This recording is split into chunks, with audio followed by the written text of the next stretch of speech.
All right, and we're live. Take it away, Edgar. Hi, good afternoon. My name is Edgar Villanueva, Vice President of Programs and Advocacy at the Schott Foundation for Public Education. Thank you for joining us today for what will be our second in a series of exclusive conversations we are hosting in celebration of Schott's 25th anniversary. The Schott Foundation is a national philanthropic organization that focuses on educational opportunity, healthy living and learning communities, and community-led change.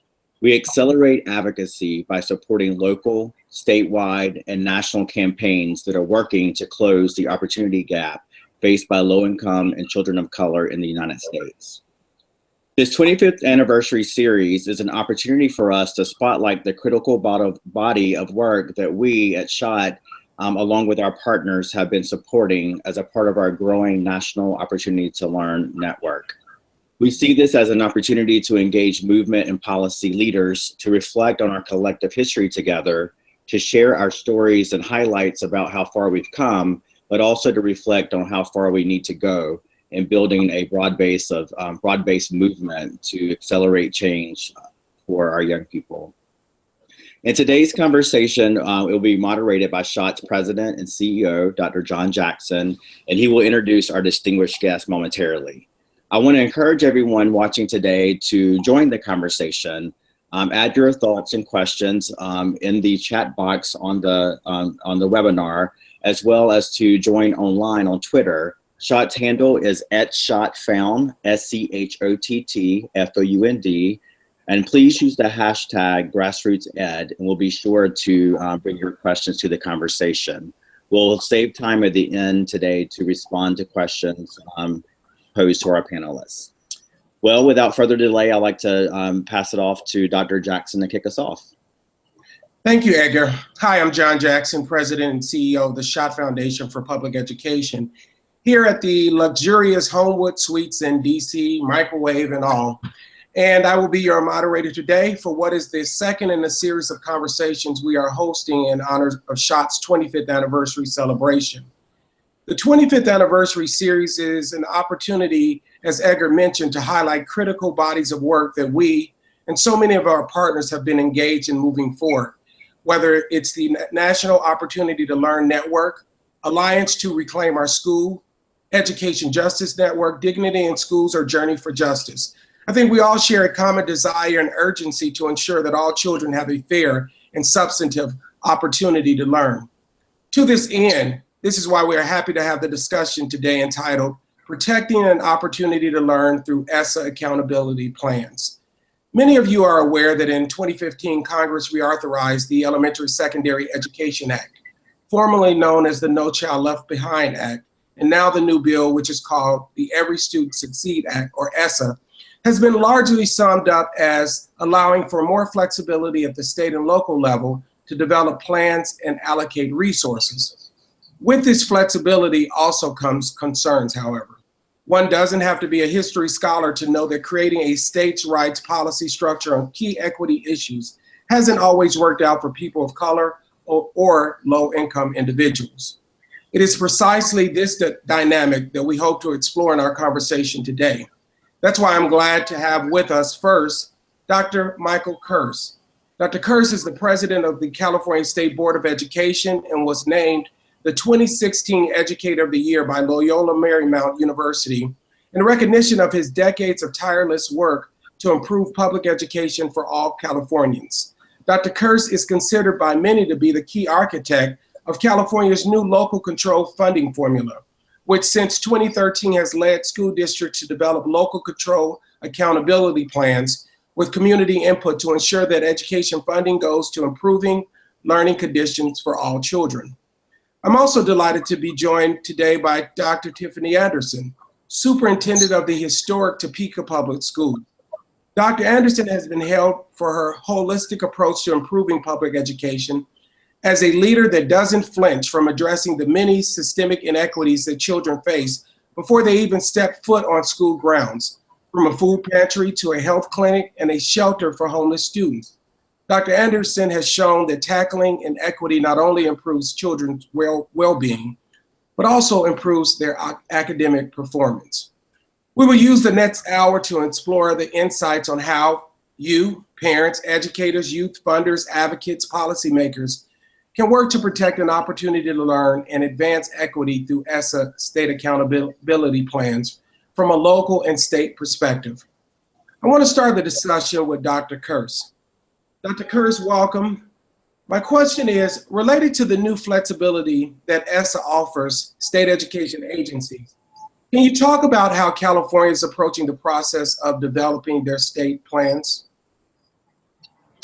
Yes, and thank you for having me. As we know, the current ESSA is a descendant of the 1965 law called the Elementary and Secondary Education Act, passed by Lyndon B. Johnson in 1965.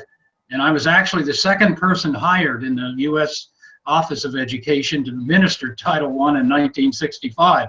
So it's a long-standing policy, and this is a very important time.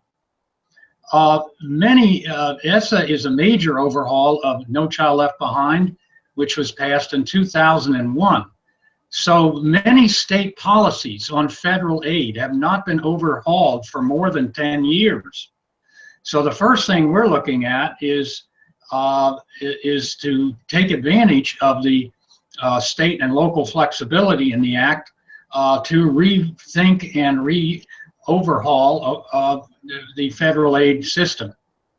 So there are some explicit limits in the bill on what the U.S. Education Department can do. It, for example, greatly restricts the U.S. Department of Education on waivers, specifying teacher evaluation, specifying curriculum, and specifying the intervention strategies that the accountability systems trigger at that point. Now, the first thing we looked at, of course, is that federal aid is 10% of our total expenditures in K-12 in California. So how do we use ESSA to get leverage other 90% of funding? And it offers opportunities, as I'll indicate, to do that. So the first question we're asking is, what is federal aid and federal funding being used for now?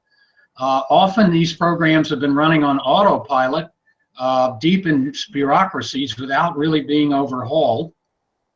How should federal aid be changed to reach the high academic standards that all states have promulgated in recent years? That's featured in the law.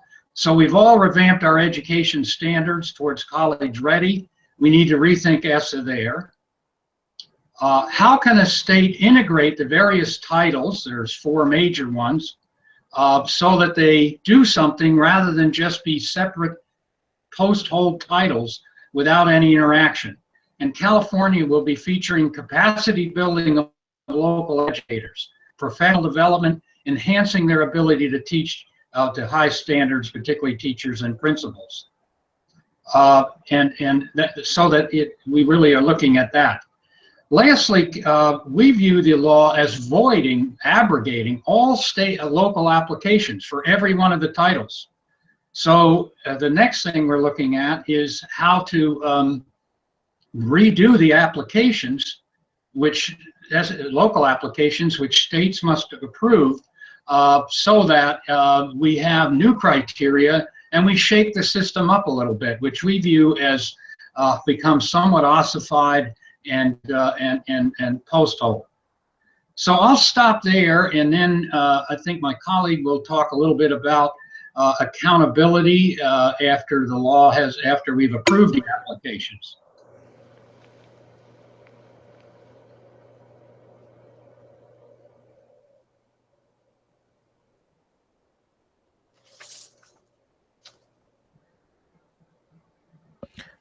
John, I believe you're on mute.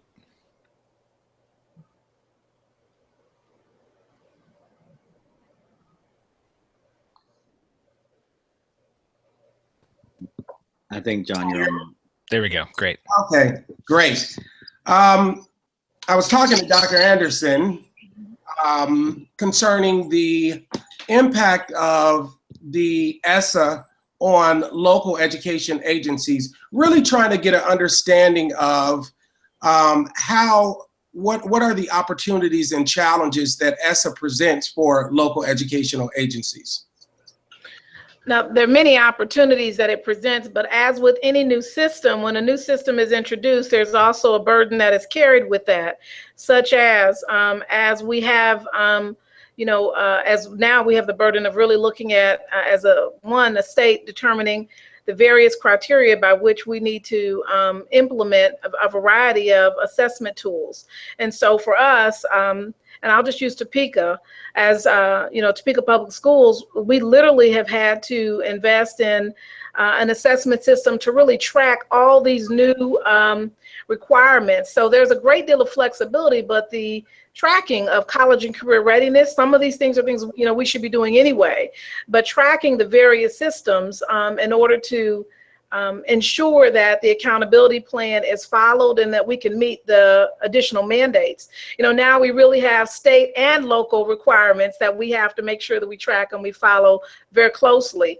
And so, once that accountability plan is put in place, it's making sure that you have a very comprehensive plan, which is good. It's a very holistic plan. It's not a one-size-fits-all, which is what NCLB was.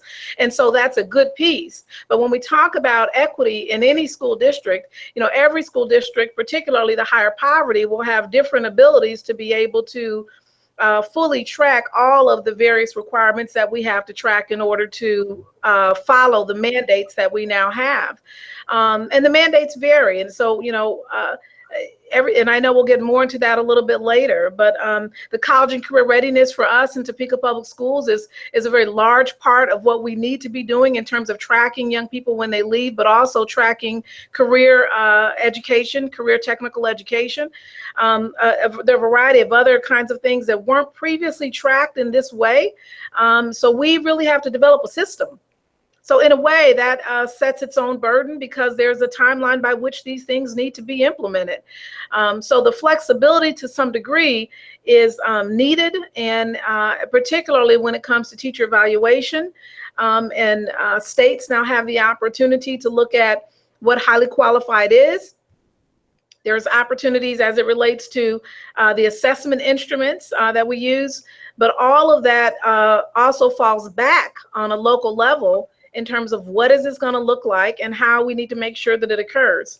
Lastly, for us and for many other places as well, well beyond Kansas, the new state measurements, the assessment tools for most folks are changing. And so that also is another area in which it requires for us to really rethink how we are preparing for those students for those state assessments and rethink what are the resources we need to put in place.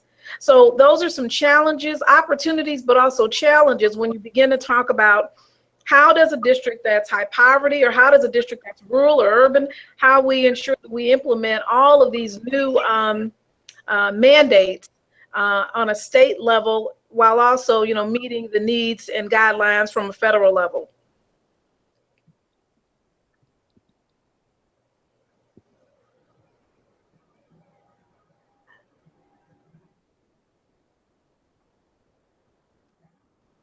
My computer, for some reason, wants to stay on mute, so I'm not going to ask you all to read lips. I want to just go to the issue of engaging parents. And I'm going to ask someone to mute your computer because we're getting a little feedback. Thank you. I'm a parent, I'm an advocate, and I'm not aware of the different titles that we've talked about. I'm not aware of all of the policy infrastructure and how the resources flow. What I do care about is that my child is not getting pushed out of school, that disciplinary policies don't create the climate where the students are not engaged. I do care that the schools are getting the resources and that students have an opportunity to learn.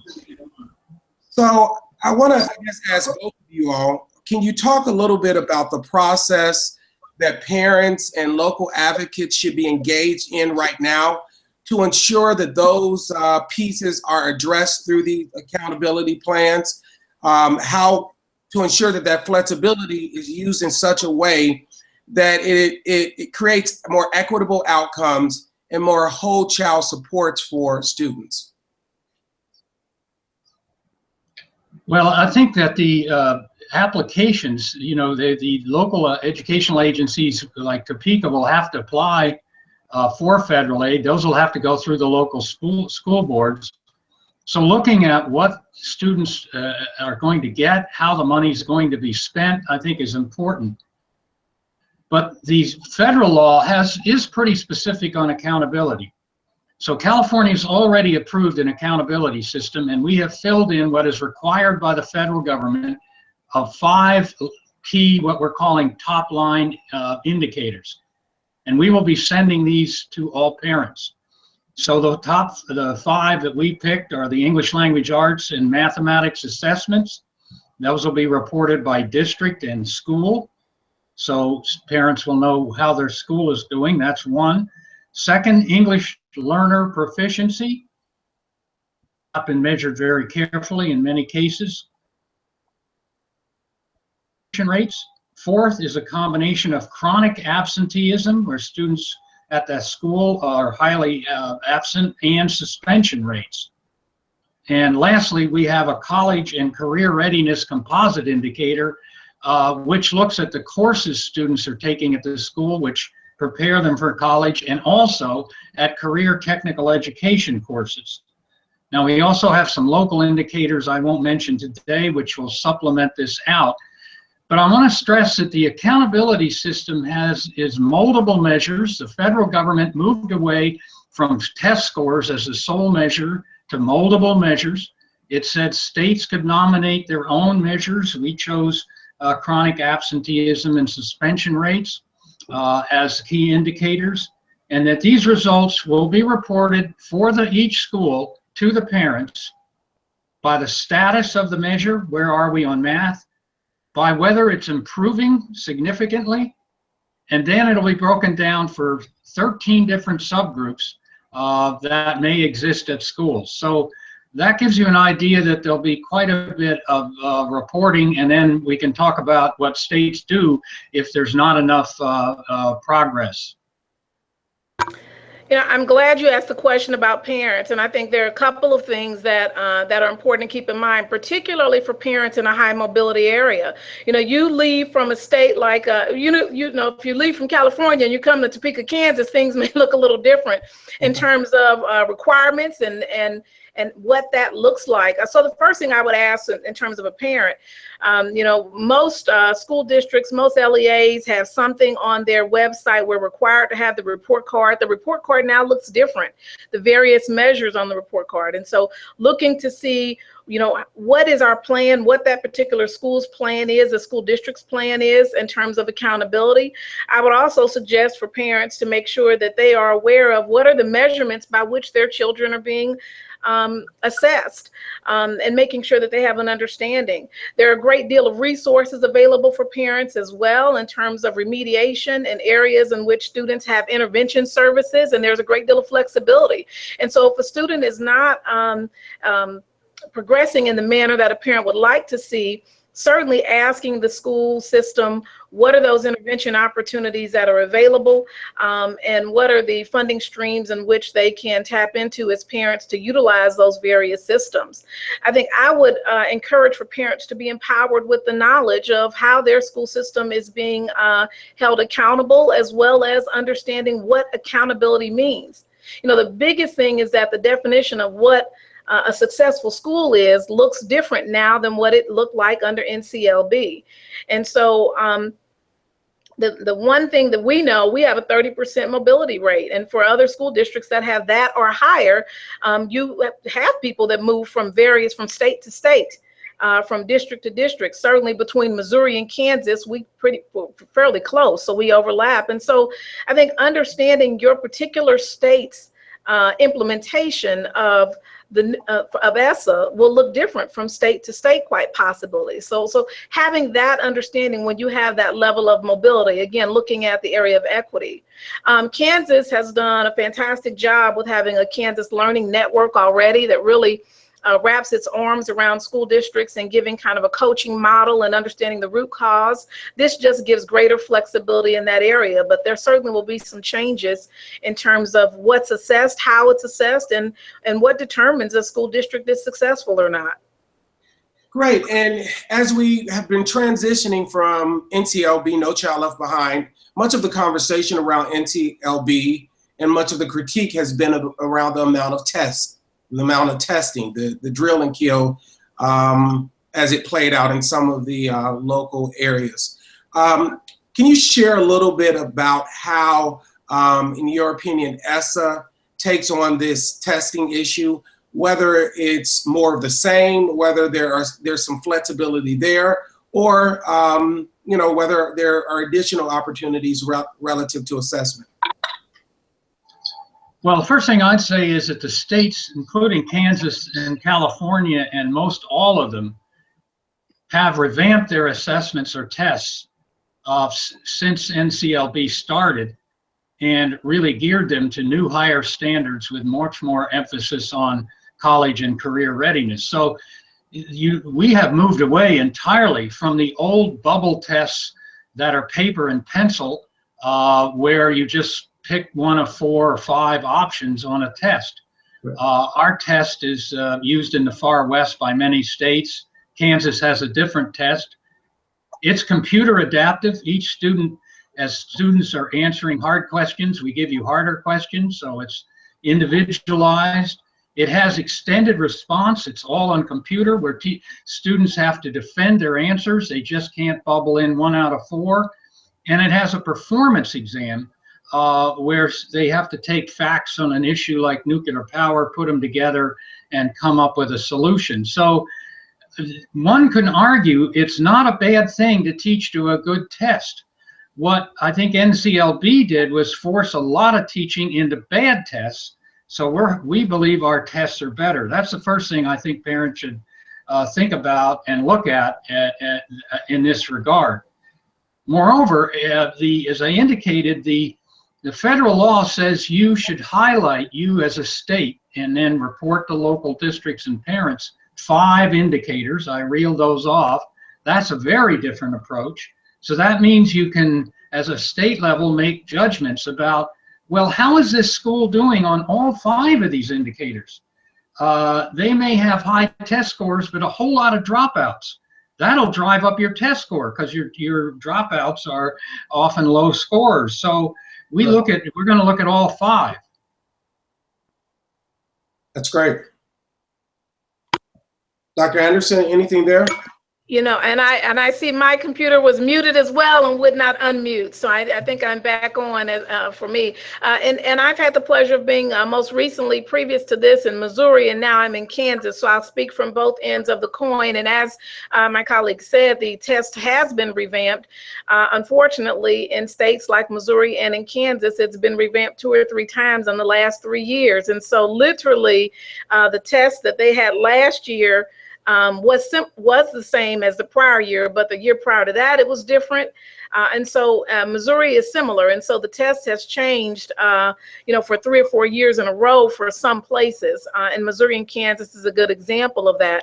At this point, it appears that we're now under greater stability now that we have ESSA in place and we really know more of what we're doing and doing the accountability plans. But here's the issue. I don't believe that really you have to teach to a test. I think you should be teaching the standards. So really understanding the standards and making sure kids master that. You know, one of the areas that's a much greater focus under ESSA is college and career readiness, and that idea of making sure that young people are prepared for a career when they leave high school. And so, and they have a good post-secondary education plan. That was not a significant piece of NCLB, and it is now. But then there's that question of how do you measure that? And so some states are looking at that career technical education and how many people are getting industry credentials. Some are really looking at tracking kids through college. All of those things are good to do, but it's still a matter of now it's a matter of really looking at preparing kids for college and not just focusing on a test. A test only gives you, especially if you're just saying your math and English test, whether it's a bubble in or a performance-based test, it gives you a number, a score. That is only part of the picture. we're about serving the whole child. We're about making sure that all of those needs are met. ESSA does give you greater flexibility with the intervention to that, with the college and career readiness piece, with looking at dropout rates, suspension rates. All of those things can now be looked at, which is, it's good, but it's making sure that districts that don't have a lot of resources have the ability to have a good system in place to really look at all of those areas in a comprehensive way. So the drill and kill is not there in the way that it was under NCLB. That's the good news. But the other part of that news is making sure that there's a good comprehensive way, and this goes back to parents understanding and teachers understanding really how we're being assessed and making sure there's a good comprehensive plan that makes sense.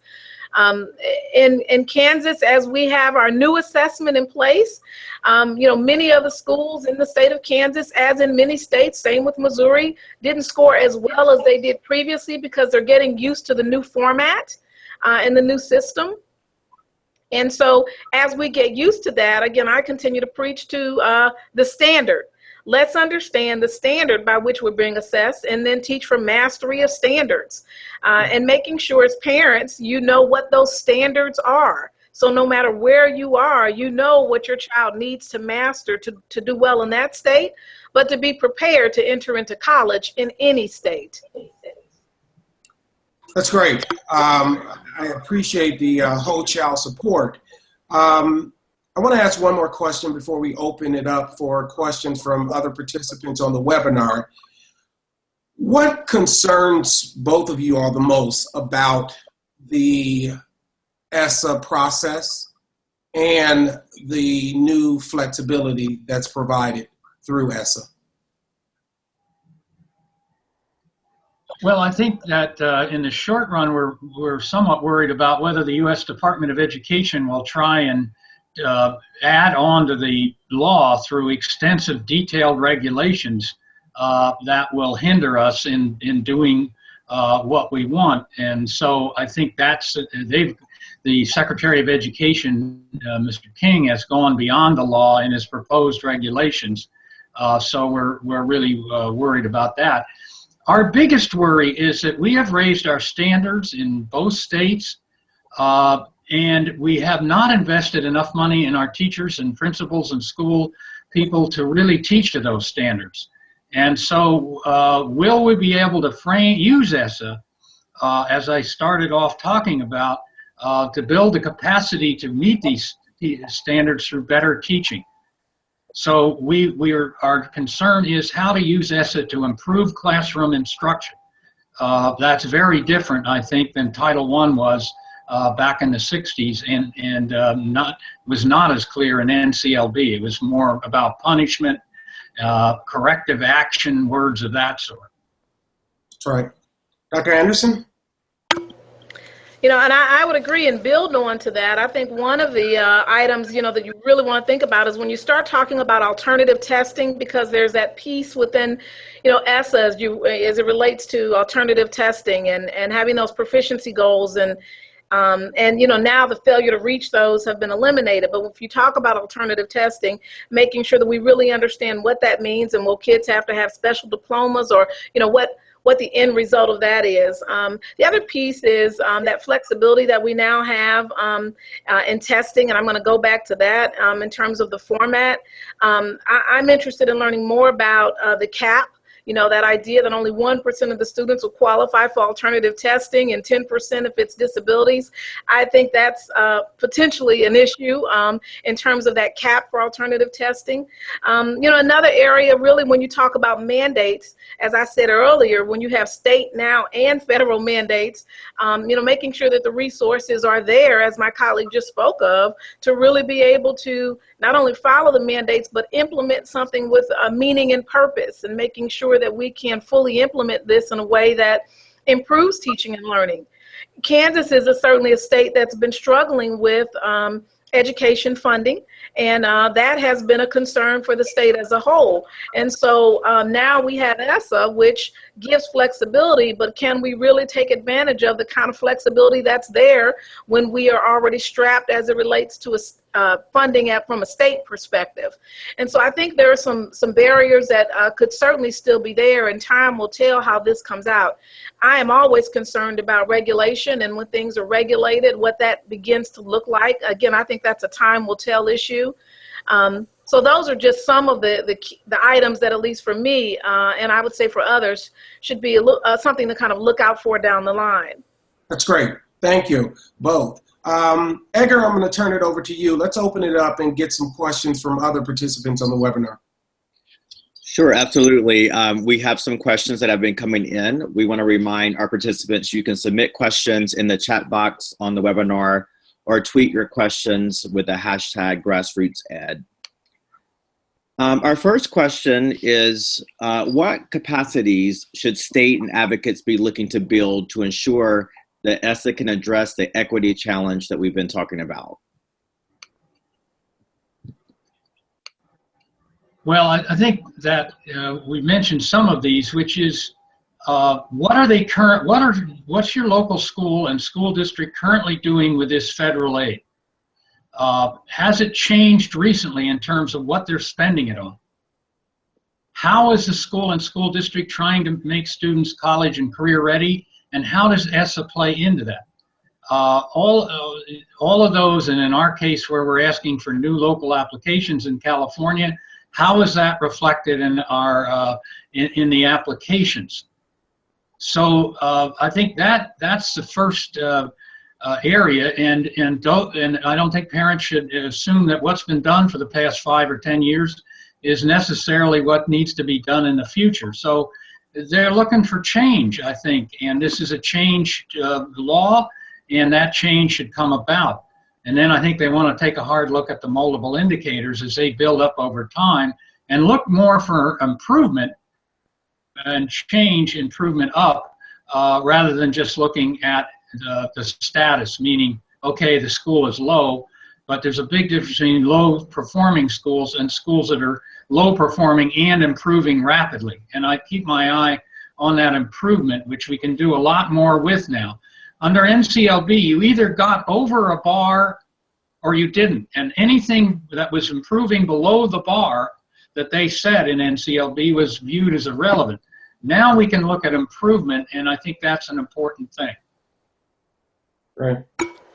Now, I would agree with that. And you know, one of the things in terms of building capacity, and I think that's one of the areas that isn't always as given as much attention to, professional development and time. You know, time to really understand kind of all of the implications so that we are not creating plans that ultimately down the line may shoot us in the foot in some ways, you know, in terms of the assessment instrument, how that plays itself out in our school systems, expectations for grade levels and requirements and other mandates that the LEAs place on themselves, again, trying to meet a particular mandate. And so I think giving time for collaboration, professional development, I think that's an area that's often not funded as much as it needs to be, and the investment in our people and making sure that they fully understand the various ways that this can play itself out.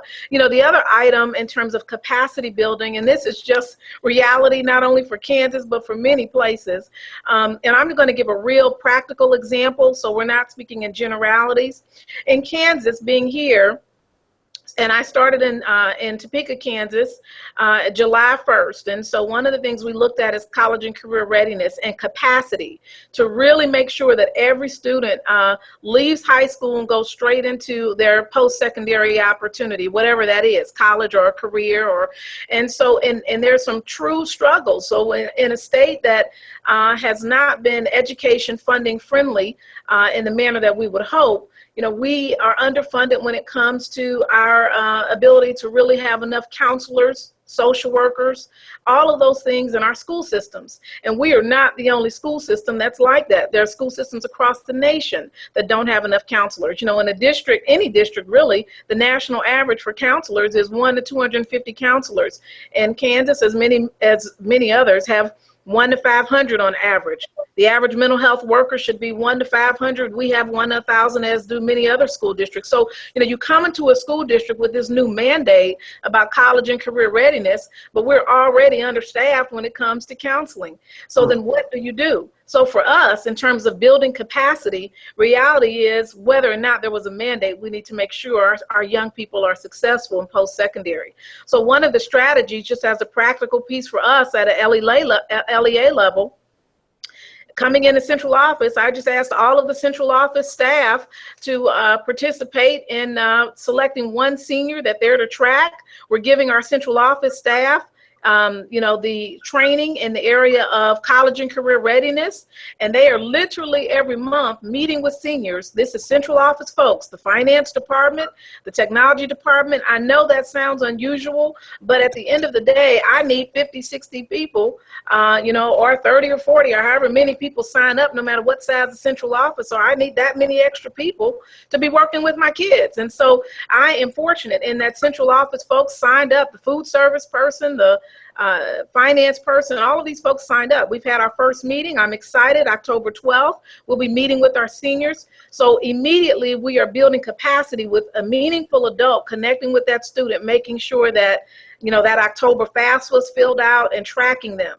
But that's just one example on the LEA level. But reality is when you have mandates and they're unfunded, and you already are a state that is having difficulty funding schools, much less being an LEA that has difficulty funding, getting the funding that we need on a local level, it's an issue, it's a challenge to be able to successfully meet the mandates that are put upon us. Thank you. We have a question about how we can increase transparency in terms of where funds are going to address issues. Looking around supplement versus supplanting. Do you guys have any thoughts about that question? Well, the U.S. Department of Education has not sent out their draft regulations based on the law yet. And so I think that question is one that we're in California really waiting for guidance on. And they have been more explicit on teacher quality. And I think what's the thing that people and parents can look at is that we as states are going to have to collect much more data on the quality of teachers by school. And their requirement will highlight schools that the federal requirement that have lots of teachers that are emergency credentials or interns, or just beginning. And so I think the supplement and not supplant idea has moved beyond just tracking dollars to tracking the differential teacher quality that's spread across districts and within districts. And that's something also we're waiting for clarification. But I think that's a very important new indicator which is out there. No, I would agree with what's been stated, and that's one of those time will tell items that I mentioned earlier. So I think we do need to wait and get more information to be able to know the impact of that. And that also goes back to our building capacity and making sure that we really understand the implications as we prepare these plans, so that these accountability plans really can be carried out with the resources we have without bumping into that supplanting and that supplanting issue. Thank you. Our next question comes from our friends at the National Education Policy Center, who are specifically asking about Kansas. Dr. Anderson, what are the opportunities to learn or equity measures being used by Kansas, and do you think that parents in other states should be advocating for them? Much like it's not that different from California in the sense of the areas in which we are utilizing, and I think my mute is off. Is my mute off, or is it, because I know it's sticking? Okay. So, in Kansas, the Kansas Learning Network, which I referenced earlier, they have implemented coaches previously, and now that we're looking at the new measures that we still have our ELA and math areas, but college and career readiness has really taken a strong piece for what we're doing, and they're aligning it with the new accreditation process, which is absolutely fantastic in my mind. So in Kansas, ESSA and accreditation are one and the same, which is different than some other states that have two different systems in place in terms of how you become accredited as a district and what ESSA now requires. So really, when you're meeting the ESSA standards, you're also meeting the accreditation standards, but not very different than what has been shared in terms of the California indicators. Ours are very similar. I think the differences between states are going to be how that rolls itself out. The assessment instruments are different, and what that looks like in terms of those pieces. And so for Kansas, in fact, this week, our district, as a LEA, we are realigning our strategic plan and and really our mission, vision, all of that is really focused on college and career readiness and goals related to that. Our assessment tools have now been adjusted so that we have benchmark assessments that really are aligned to some of the performance-based kinds of measurements that we should really be doing anyway. And so we're aligning some of those formative assessments accordingly. But we're not really focusing on necessarily a number, but we're really looking more at the growth model. You know, and again, NCLB focused on a number and a bar that you had to meet. You know, the new measure for us is really looking at growth. Where do kids grow from last year to this year? Missouri's not that different either in that regard. And so those measures for us, when we look at opportunity to learn, you know, those are some of the areas. The other thing that I do want to mention that I think is a positive as well for ESSA, and I'm getting a little feedback on your end, so I don't know if you can still hear me as clearly, but, you know, the states are now required to have you know, plan for bullying and restraints and all of those things. I think that, again, I go back to that whole child and that social emotional piece. I think that's an important piece when you start talking about intervention. So the Kansas Learning Network, they're looking at risk factors. And so, you know, a school would qualify to receive support, not based on a number anymore, but based on achievement is part of it. But the other part is looking at the risk factors.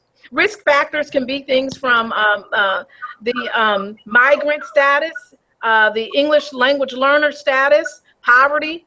I mean, that is fantastic. When you're talking about that whole child approach, it's not just did you meet this bar or didn't and being labeled as failure, but it's what are all the risk factors and what are those root causes that are really getting you to where you are, and how do we measure and support that?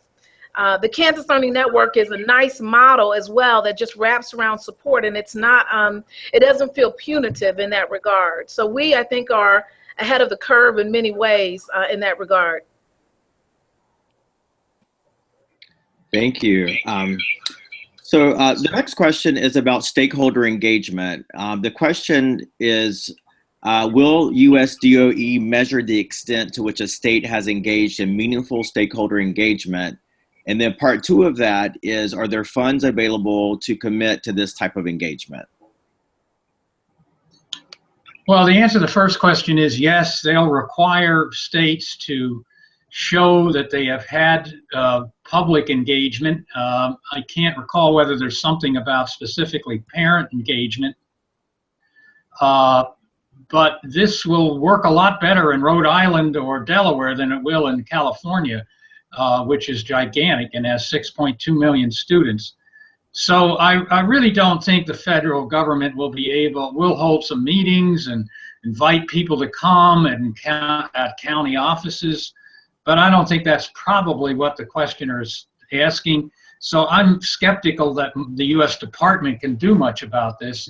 So it's partly up to states and partly up to local school districts and local school boards.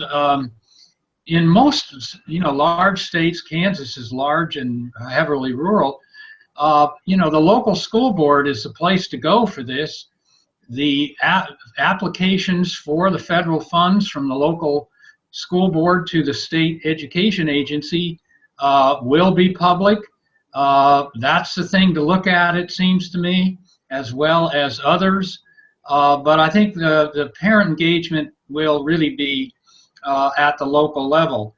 I do want to mention that California has local indicators in its accountability system, not just the ones I reeled off.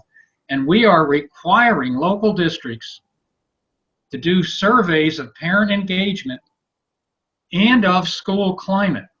And that relates to things like bullying, are you safe, but it also relates to, does anybody care about me at this school?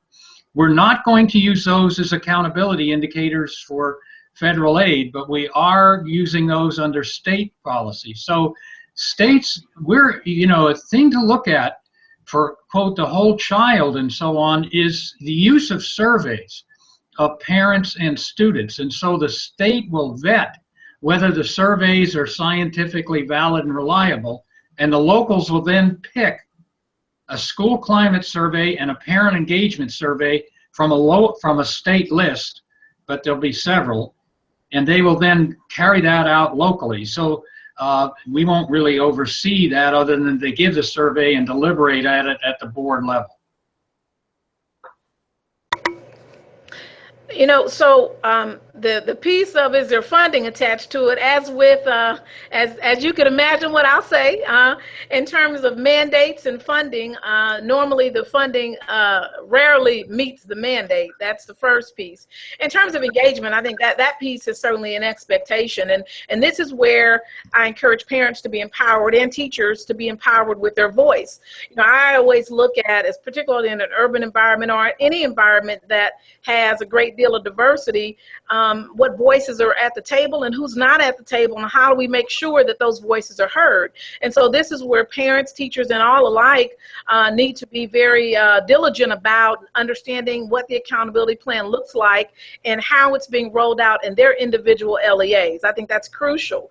And so things like the report card that's mandated and the new additions to what the report card has to have on it for a school district, that should be posted somewhere on the web page. It's also shared in a variety of other areas, and so asking for that and or looking for that on our web page, on Topeka Public Schools web page, under my actual link, under the superintendent's link, there are several different documents that talk about ESSA so that we have transparency. We want our public to be informed. We want to be held accountable for making sure that we are doing the best that we can to ensure that every child does succeed. And so you'll see a link for parents, giving a summary of what ESSA means. And so anyone that's listening to this that wants some of those publications that are out there that are good publications to read, they can certainly go to our website, Topeka Public Schools, look at the superintendent link and find those. The other pieces of engagement, includes for us, we've had town hall meetings. We've had student advisory groups. It's so interesting to me that the main group that we don't pay a lot of attention to in a lot of adult settings are the young people that we're serving. And so making sure that we are diligent about ensuring that students understand what's available to them, what they have the ability to access, what they should advocate for, particularly if they're in a high school and they don't have parents that are advocating as aggressively as they should. And so looking at really who are your stakeholders, and so we go back to that capacity building. If we're going to empower communities to change and be transformed, we have to build capacity in our communities to understand. And as an LEA, we are responsible for giving multiple opportunities for all segments of society to really be able to digest what we have available. So we practice through our town hall meetings, student advisory meetings, website, all of those to be able to see what's available and to understand it. So the requirement, yes, the requirement is there, but I will say that generally, as an LEA, I believe we need to go beyond the requirement to make sure people really understand what's available and that they take advantage of that as a school system, as a parent, a student, and a teacher. Thank you. We are getting so many questions. I want to remind our folks on the phone to please remain on mute if you're not talking to avoid the feedback. There are several questions that I'm going to try to combine around opportunities to improve school climate. So we have advocates who are looking to reform school discipline when you look at the data in terms of youth of color that are pushed out of school with high suspension rates. So what are opportunities to improve school climate in terms of policing in schools, suspension rates, and also there's a question about corporal punishment and seeing reforms, around discipline through ESSA. Any comments about that? Yes, I think first of all we need to, I would say first of all, this is an experimental period to understand school climate better and to be able to measure it better locally, perhaps surveys, interviews with students, and things of that sort. But first of all, what is school climate? When I began in this business many years ago, school climate was heavily oriented around the climate for teachers. Did teachers feel that the school was a good place for them to be and for them to teach well? Were they supported? And that was low climate for teachers led to teacher turnover and leaving the school. Recently, the climate has turned as well to areas around students. And we have a large, significant number of children in a pilot program looking at social emotional learning, including such ideas as positive mindsets and whether the students are developing various work habits through their school, meaning, sticking to tasks and things of that sort. Also mention, is this a place that somebody knows me and cares about me? And another aspect of school climate is student engagement. A lot of students report, for example, in high school, they're sitting in their chairs and they're bored. And so there's a lot of elements of school climate, and a lot of people feature different ones. So we're beginning to experiment with empirical surveys and other things to nail this down and define it. And then over time, we'll certainly bring it more into our school reporting systems. But we're showing that school climate predicts achievement in a different way and has influence on our assessment and test results that were much higher than we expected, frankly, higher than I expected. So this is an area of what I would call development, and it's proceeding, however, rapidly with a lot of interest. I'm going to answer this broadly and then take it down to practicality. For those people that are working in schools, I want them to know when they leave this session, things that they can actually do right now. But I'll talk first about ESSA in general in terms of just kind of the multiple indicators, that really could be measures of success. A lot of this does fall back to surveys. So really it's up to the LEA to make sure to know, once that survey is done, then what do I do with that information? So I'm going to talk about practicality, when you talk about school climate and when you talk about what can happen, what that actually looks like in a school. I tend to think policymakers, the farther you are away from the school, the less you know what you're talking about when it comes to schools. And so I'll talk from the policy standpoint first. First of all, keep in mind when you're talking about ESSA, there are potential indicators, could be multiple measures. So everything from the academic achievement, we talked about that piece, but that school climate is really, evidence from students and staff about instruction, engagement, what teacher engagement looks like. So there are a variety of measures. So it's real important that people know what are the measures that are being used by my state and what does that look like by my LEA for our school system? What does that accountability plan look like as it relates to some of these indicators? And so I'm going to talk about the area specifically when it comes to climate with breaking the school to prison pipeline. And I think that's a huge issue, particularly now with new legislation about breaking the school to prison pipeline, being an additional support, understanding that the way to support students is not to put them in jail and to be trigger happy when it comes to students having issues in school. So with that in mind, for us on a practical level, now this is my first month or two in Topeka Public Schools, so I'm also going to talk about Jennings School District, which was where I was superintendent at the last 4 years. And that district, which was bordering being unaccredited, is now fully accredited, and the majority of students, and this last year may even be 100% now that scores are coming down, but the majority of students now lead straight into a post-secondary opportunity. So you wonder, how do we get there? Well, without significant relationships and changing school climate, you can't move any organization, and it's important to understand that. So beyond the surveys, the big piece about understanding what does learning look like in a classroom, but what opportunities do students have to learn? So I'll tell you what that looks like in Jennings. For us, we opened up a Saturday school.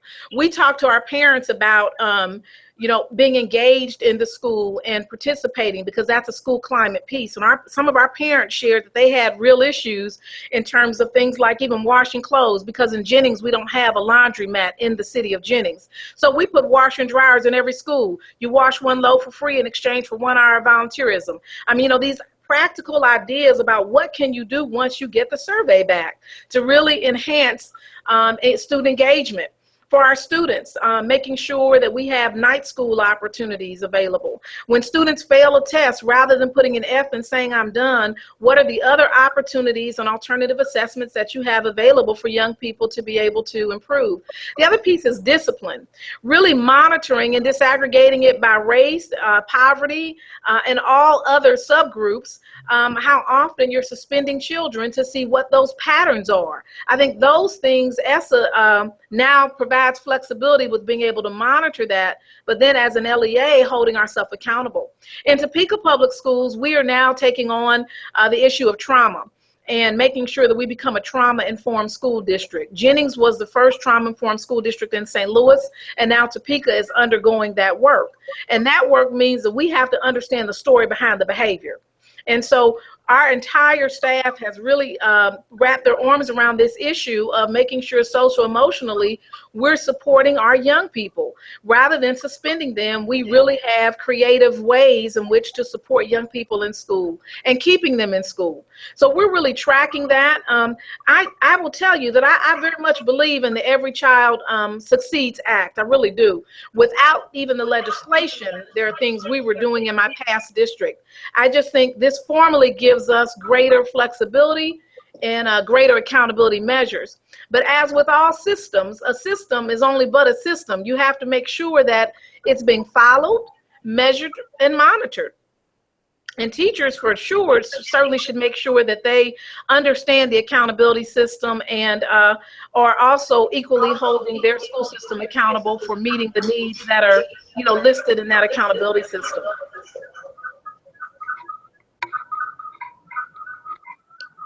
Dr. Kirsch, did you want to add anything? No.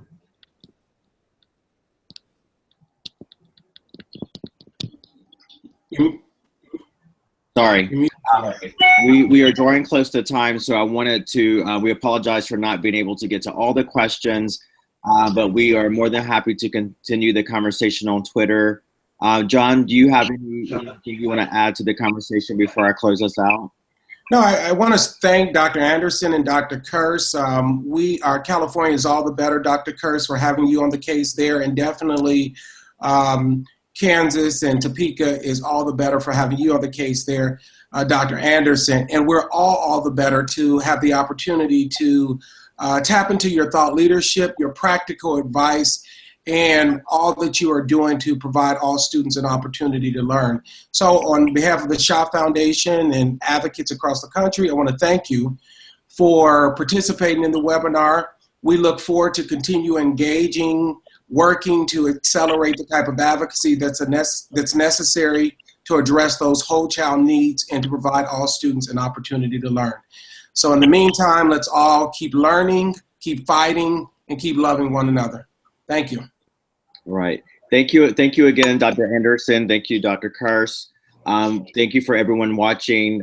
Please continue to chat with us on Twitter, as well as to check out the Schott website for our next webinar in our series, which will be on December the 9th, where we will, at 2 p.m. Eastern Time, where we will have a conversation about testing. That webinar is entitled Busting the Bubbles. Is there a link between standardized tests and improved learning? So we hope you all will join us again in December for that event.